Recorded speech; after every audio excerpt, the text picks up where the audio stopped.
Hey friends, welcome back to another Wellness Wednesday. So last week, my Wellness Wednesday was entirely focused on the CGM application and getting started with that. So I kind of have a lot to update you on as far as just my health journey outside of all the CGM data. So 2 weeks ago, when I talked to you, I was outside of my doctor's office and I went in and had my appointment, and then I came out and updated you a little bit on what we had discussed and decided on. So, as far as my iron and my ferritin, she wanted me to go get my ferritin checked again. And she said, if it has dropped, she said that we would need to do some more investigation to find out why I am losing iron so fast. She said that with the infusion that I got almost 4 months ago now, my iron should still be well over 100. I already knew it was not well over 100 because it had been dropping down the last couple times I had it checked. So I went ahead and I got my ferritin checked again, and it was down to 76. So that's down another like 15 points or something in just a few weeks. So definitely my ferritin dropping is an issue. So I got my results of that, and then I made another appointment to see her because she said, get that checked, and if that is still dropping, then we will go down some other paths to try to figure out what's going on. Like, why are you losing blood somewhere or something else? So I went back to my doctor again, had another appointment with her, and what she did was she referred me for an upper GI. I don't know why I can't say it right. It's either endoscopy or endoscopy. That's what it is. I think it's endoscopy, but I've heard people say endoscopy too. And I always want to say endoscopy, and I can never remember endoscopy. I don't know, where it's like, go down the throat thing and check the stomach and such. And basically what she said that we're looking for is either ulcers, where I might be losing blood, or like something like an autoimmune gastritis, which is like inflammation of the stomach.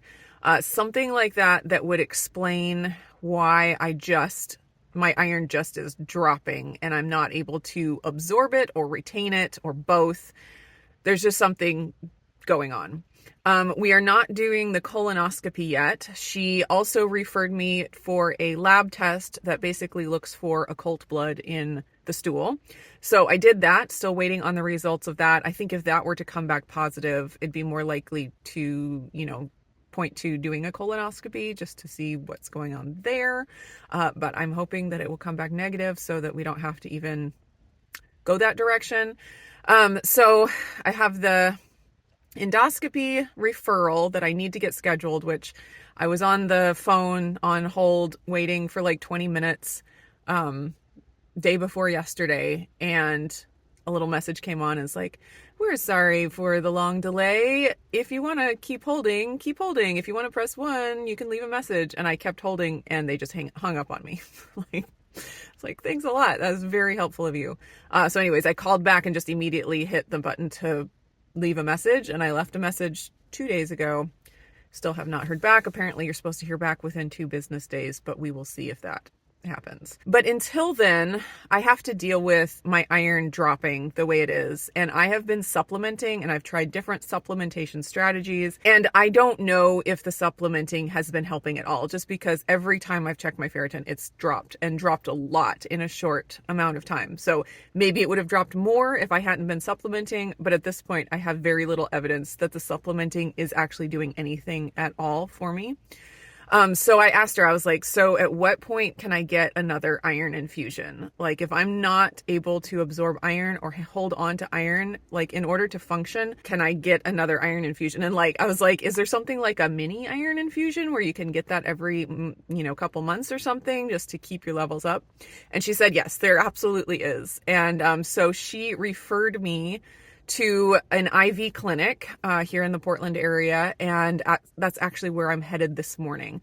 It was really cool. It's like a 200 milligram vinifer iron infusion, and you can schedule online yourself. It's not a hospital like I went to before for my iron infusion. So it's kind of an interesting, like, it seems like they cater to rich people and like IV hydration after, like, when you have a hangover, stuff like that. And you can get like vitamin C infusions and B12 and all different stuff. And I wasn't aware of these types of clinics. But anyways, my doctor referred me to it. She said it would be easier to get me in there to get an infusion than to get back into the hospital, just because on paper right now, my ferritin levels look good. But the issue is obviously that it's dropping. But since it's not dropped low enough, that they might not approve me for an infusion.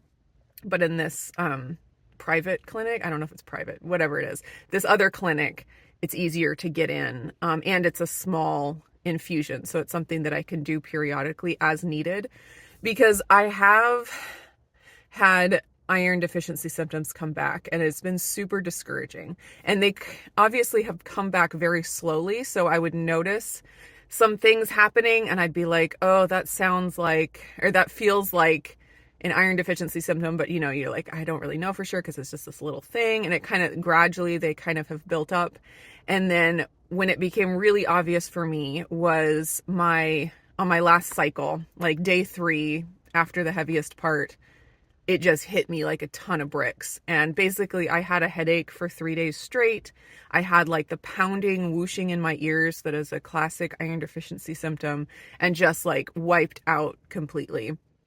And I think the reason for that is just that with me losing iron as fast as I am normally, plus losing it through my cycle on top of that, my body just kind of freaked out with how fast the levels were dropping.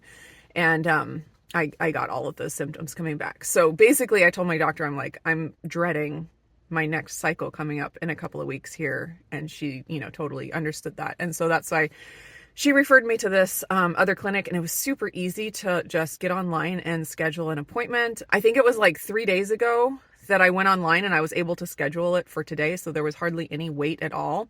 So I'm interested to, see how that goes this morning. I'm not sure what it's all going to be like, but if I can bring you guys along in any way, I will try to do that. Sometimes places like that don't allow, videotaping or anything like that. So we will just have to see how it goes. But anyways, that's what I'm doing this morning. I'm going to get my little boost of iron. So hopefully I can continue to function and, not continue to go on that downhill trajectory that I have been going on. And then as needed, I will come back and just get infusions until we're able to get this figured out. Because obviously getting infusions for the rest of your life is not an ideal situation. For a lot of different reasons. Infusions come with their own set of risks. And for me, it's worth it because of how much better I know I feel when my iron is in a good place. But I don't want to have to do it long term. But I will do it as I need to until we get this stuff figured out, until we have some answers from the endoscopy and the lab tests and stuff like that. So anyways, that is where I'm at right now. I will bring you along if I can. If not, I guess this will be the end of the video. So I hope you guys are doing great, and I will see you again in the next video.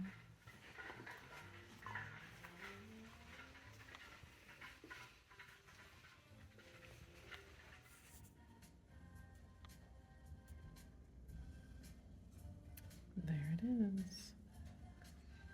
I won't show you the needle because I know some people don't like seeing that kind of thing, but it's going. I just came out of the infusion. It was actually super, super fast.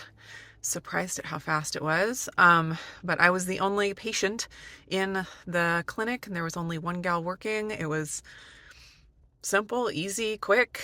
So hopefully it does the trick and keeps me going until we can get all of these things figured out. As always, it is a journey. I was kind of curious to see what the iron infusion would do to my blood glucose using my NutriSense continuous glucose monitor.